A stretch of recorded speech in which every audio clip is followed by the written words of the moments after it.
Hello and welcome to the second lecture of week 4 of the Open University's MOOC on genocide. As you know, this week we focus on the murder of the Gypsies by Nazi Germany during World War II. Today's lecture will focus mainly on the 19th century and the increasing gaps between German society and the Gypsies that didn't exist before. We'll try to understand together why this happens and how, especially in the 19th century, two parallel images of Gypsies take form among Germans, a positive and a negative image. We'll see in the following lectures how these images, which emerge throughout the 19th century in music, culture and art, contribute the part later for good or bad when the Nazis rise to power in Germany in 1933 and on. Until the early 19th century, the lifestyle of the Gypsies in the German-speaking territories, migration during spring and summer, and setting up permanent encampments during the snowy winter wasn't very different from the lifestyle of the Germans, other than the fact that the latter weren't wanderers. If we look at how the Europeans in general, and Germans in particular, lived up until the 19th century, in many ways we'd call this lifestyle primitive nowadays, or pre-technological, though people lived in permanent settlements, mostly villages and towns. As you know, until the 19th century, the absolute majority of European society lived in rural areas, while the European cities of our time were large towns, to put it that way, up until the 19th century. During the 19th century, we see several dramatic changes in European society in general and German society in particular. These changes create much bigger gaps between the Germans and Gypsies than before.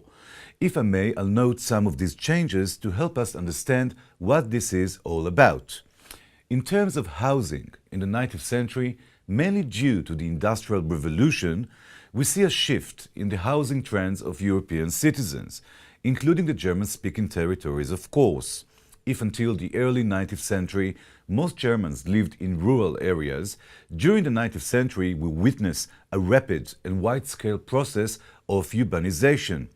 The populations in the big cities grow, as do the factories following the Industrial Revolution, with mechanical production means enabling the construction of workshops, factories that hire workers who manufacture, export, import raw materials, etc. We won't elaborate too much on this, but it does dramatically change the way Germans lived their lives in the 19th century. The rapid growth of European cities, including in Germany, leads to many more additional changes, which we don't have enough time to describe in depth. I'll give you a quick description to illustrate the importance of this. If we look at the early 19th century, 1801, as the most crucial century in the history of Europe and the entire world begins, 93 to 94% of the population, depending on which country, are illiterate, while only 5, 6 or 7% of the population, again depending which territory, can read and write. By the end of the 19th century, as the 20th century begins, that ratio changes completely. Nearly 5% of the population of Western Europe remain illiterate, while over 90% can read and write. How does such a dramatic shift occur? Mostly due to the realization by various governments, be it the kingdoms or republics of Europe, that it's better to have a more educated population. We see a wide-scale schooling effort that eventually leads to basic education for anyone across Europe, even from the working class. Make no mistake, it's not that every European or German had a college degree by the end of the 19th century, but increasingly large portions of society were at least graduating 4 years of school, first through fourth grade. During those years, boys and girls would learn reading and writing, basic math, and could then join the ever-growing portion of society that would be called educated, at least to a certain extent. Another dramatic change in the 19th century is the creation of much more clearly defined boundaries between three social classes than before. Let me refer to Karl Marx's classic definition: the working class, the proletariat, the middle class, the city bourgeoisie, and the wealthy class, not necessarily the aristocracy.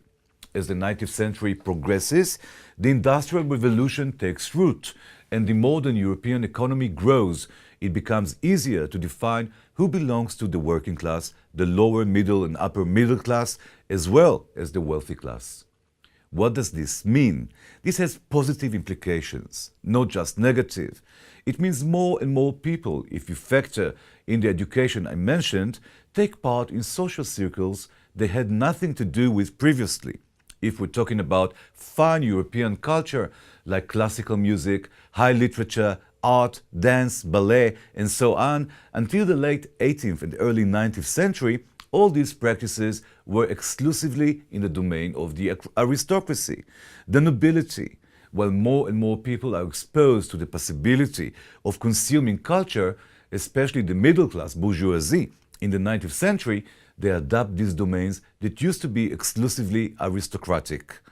In Europe's emerging cities, we see the construction of concert halls and theaters and the creation of a totally new lifestyle. This is a distinct trend of the 19th century, and it affects many portions of the population that had nothing to do with this until then. How is this related to the gypsies? This dramatic change in European lifestyle in the late 19th century, which I only illustrated with a few basic examples, opens a much wider gap between the Europeans, in our case, the Germans, and the gypsies than there was before. I will intentionally refer to something totally prosaic just to help you understand how sometimes history is a result of very earthly things. The growth of the cities in the 19th century, the rapid growth in population and construction, the construction of workers, neighborhoods, which we now call slums, intercity housing projects for the underclass. Usually all this stuff leads to immense technological advances. Until the early 19th century, there was barely a single European city with an underground sewage system.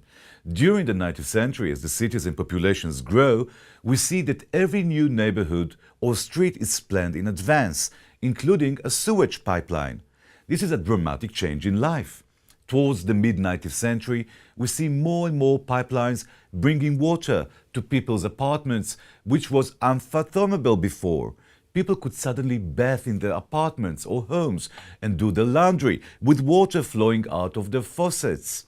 These things, which are now considered mandatory and trivial, were a huge technological leap in the 19th century. Add to that the introduction of artificial lighting in the late 19th century, the illumination of European cities with the light bulb invented by Thomas Alva Edison in the late 19th century, and we've got a huge technological leap that dramatically changes European lifestyle, while the gypsies don't take part in all these changes. They remain in the same place, preserving their traditional lifestyle, thus growing even further from the modern lifestyle dictated by the technological advances of the 19th century. One of the most offensive insults in the German language is calling someone dirty. When we want to offend someone in Hebrew or English, we can use the word dirty too. I won't go into concrete examples right now, but I think it's offensive to call someone dirty in all languages. However, it's not as dramatic as it is in German, where calling someone dirty is worse than many other pejoratives we know in Hebrew or English. This is related to the fact that sanitation and hygiene developed rapidly in German society in the 19th century. If you think about it and remember that the gypsies were not part of the technological advances that let the Germans become cleaner and live with much better sanitation and hygienic conditions than the early 19th century, we may be then able to understand the mindset of Germans or Nazis calling someone dirty Jew or dirty gypsy. This is related to the changes I just discussed with you. During the 19th century, we see several interesting attempts by various German states to Germanize the gypsies, if you will. This begins in a small state called Württemberg, the same place where Martin Luther, the great Protestant reformer, began his mission. This state offers citizenship to the gypsies if they give up their nomadic lifestyle, send their kids to study useful professions at school, and ultimately become real Germans. Similar attempts take place during the 19th century in other German states, but fail. Eventually, we see the gypsies living in the various German states, the Sinti, turning down these offers. They prefer to stick to their original culture and nomadic lifestyle. During the 19th century, this fuels the notion among Germans that something is wrong with the gypsies, as if to say, we're offering them a great bargain, and they're turning it down. Any reasonable person, many Germans say, would happily take the deal. That the gypsies refused to accept this generous offer to gain full citizenship and become real Germans indicates that something in the gypsies' perception, brains, and some genetic racists in the second half of the 19th century would add genes and instincts seems to be lacking. This widens the gap between Germans and gypsies even further. I'll end this lecture with a review of the development of negative and positive images of gypsies among German society in the 19th century. I'll remind you of the historic fact that Germany was established as a country only in 1871, after the great victory of Prussia, along with other German states, in the war against France in 1870. In a dramatic ceremony in the Versailles Palace in 1871, all 30 German states unite under Prussia and establish the Second German Reich, the Great German Empire. Its establishment is led by the famous Iron Chancellor Otto von Bismarck, and starting 1871, it has a Kaiser and Emperor. This is a new trend in the history of the German speakers. Until 1871, there had been about 30 different German states during the 19th century. This too is a small number because when Napoleon comes from France and conquers these territories in the beginning of the 19th century, he reduces the 1,500 different German state entities into only 30. The entire gypsy existence during the 15th to 18th centuries was in a territory totally different from what we normally think of as Germany. Even in the 19th century, it still consisted of dozens of different states. This condition changes dramatically in 1871. Now suddenly the gypsies living in German territories find themselves under a central government of one state. Soon we'll try to understand how this affects the gypsies' fate. But first, as promised, a few words on the image of gypsies in German society.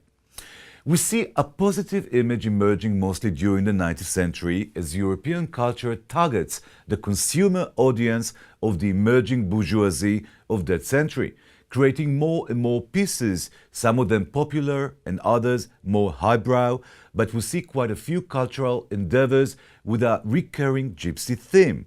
I think the best example is an opera, still popular around the world today. Of course, I'm talking about the opera Carmen, which French composer Georges Bizet wrote for a libretto based on the novel by famous French author Prosper Mérimée. For those who haven't seen this opera, it features a female gypsy protagonist and a French military officer who falls in love with her, while she pretty much ruins his life. We won't get into an in-depth analysis of Carmen, since that's not our topic. But I'd like to address one central theme in this opera, the image of the female gypsy. Try to remember Carmen's image. She is very sensual, symbolizing the values of freedom. She isn't restricted by the norms of the 19th century bourgeoisie in French society, though it's similar to the situation in German society. This image is a common thread in a series of opera and operettas, as well as literary and cultural pieces, and even film, which becomes popular in the early 20th century, first in the silent films and then in the talkies. We see constant examples of how operas, books and films depict the classic gypsy man or woman in the eyes of the Europeans. They will always be much more liberated than the average European. They will always be sensual, both men and women. They will always act on emotion, instinctively, instead of thinking things through. Bottom line, they are much freer than European, the average consumer of these cultural works. It's clear this image is perceived as a positive one. The gypsies are free as a bird. Here today, there tomorrow. No one knows where they will be in a year. They can do whatever they want. They have no rule book dictating their life or ruler deciding where they will live. They don't have the social codes Europeans are used to, codes that set the life of the average European on a usually predetermined life course from start to finish. In that respect, gypsy music is a fascinating topic in European culture of the 19th century. Let me just state the obvious, that classical German composers, including the most famous like Brahms and many others, studied gypsy music, listened to it, arranged it, and include it in pieces. Some of them are considered the finest of classical music, be it gypsy dances, chapters within symphonies, or part of a violin concerto by famous composers with many gypsy music motifs. So there's another example of a positive image of gypsies among Germans. I'll end this brief talk with an example related to the Nazi period. The lover, mistress, and later wife for several hours of the Nazi Führer, Eva Braun, thought she was an actress. That's what she purported to be in one of the films she appears in, an amateur film taken for the Führer's pleasure. She was dressed as a gypsy. You can imagine how unthinkable it would be if Eva Braun had been dressed as a Jewish woman or something like that.